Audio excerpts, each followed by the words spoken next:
বিসমিল্লাহ, আলহামদুলিল্লাহ, আসসালাতু ওয়াসসালামু আলা রাসূলিল্লাহ। আবুল কালাম ঢালী উনি বাঘের মুখ থেকে ফিরে আসছেন। ওনার এই যে চেহারাটা দেখেন, পুরোটা এইখানে গর্ত, হ্যাঁ, পুরোটা বাঘের থাবা এখানে আছে। আল্লাহ তাআলা ওনাকে বাঘের হাত থেকে বাঁচায় নিয়ে আসছেন। যেনারা আমাদের জন্য এই যে সুন্দরবনের ফুলের মধু সংগ্রহ করতে যেয়ে সেরা বাঘের কবলে পড়েন, বাঘের থাবার নিচে পড়েন, তার মধ্যে উনি ছিলেন একজন। কিভাবে আপনি ছুটে আসলেন? বিসমুল্লাহির রহমানির রহিম। বাড়ির জঙ্গলে যাই, জঙ্গলে যাইয়ে এখন ওই ফজরের নামাজ পড়ি জঙ্গলের কানাতে যেছিলাম। তাই গিয়ে এখন কলে কি যে ভাই এখানে তো কাড়া ঠিকছি না, তো তুমি একটু এসে এসো, আমরা একটু বাইরে যাই, ভেতরে যাই। এখন আমি ওই বাইরে চলে গেলাম।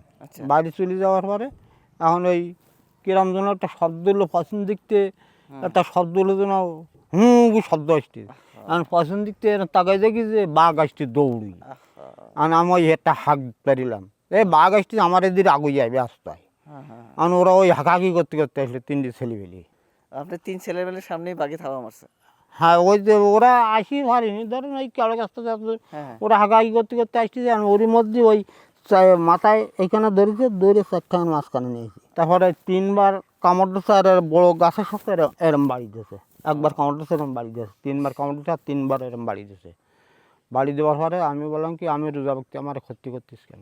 ওই যে বাঘ ছাড়িয়ে যে থুই গেল, ওই যে পথে ওই পথে চলে গেল, আর আমার সাথে আর দেখা হয়নি। এই চোখ কি আর ঠিকভাবে দেখতে পারেন? না, এই চোখে মেলা দেখা যায় না, দেখছে।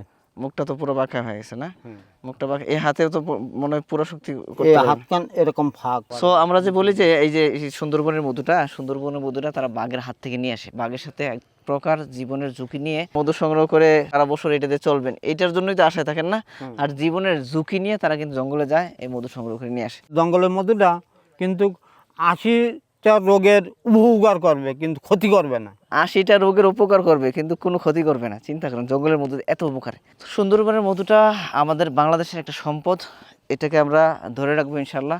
সো এই সুন্দরবনের মধুটা আপনারা সংগ্রহ করে এই মানুষগুলোর পাশে থাকবেন ইনশাল্লাহ। কারণ আমরা এই সুন্দরবনের মধুটা থেকে একটা পার্সেন্টেজ আমরা এই সমস্ত মানুষদের জন্য আলাদা করে রেখে দিই। সো এই সুন্দরবনের মধুটা সংগ্রহ করার জন্য যেটা করতে হবে, স্ক্রিনে দেওয়া নাম্বারে কল করা লাগবে, অথবা আমাদের পেজে মেসেজ করতে হবে, অথবা এখানে যে বাটন আছে বাটনে ক্লিক করেও আপনারা সংগ্রহ করতে পারবেন। চলুন আমার কেমিক্যাল দিয়ে বের হয়ে প্রকৃতির দিকে ফিরে আসি। সুস্থ থাকুন, ভালো থাকুন প্রকৃতির সাথে। জাযাকাল্লাহু খাইরান।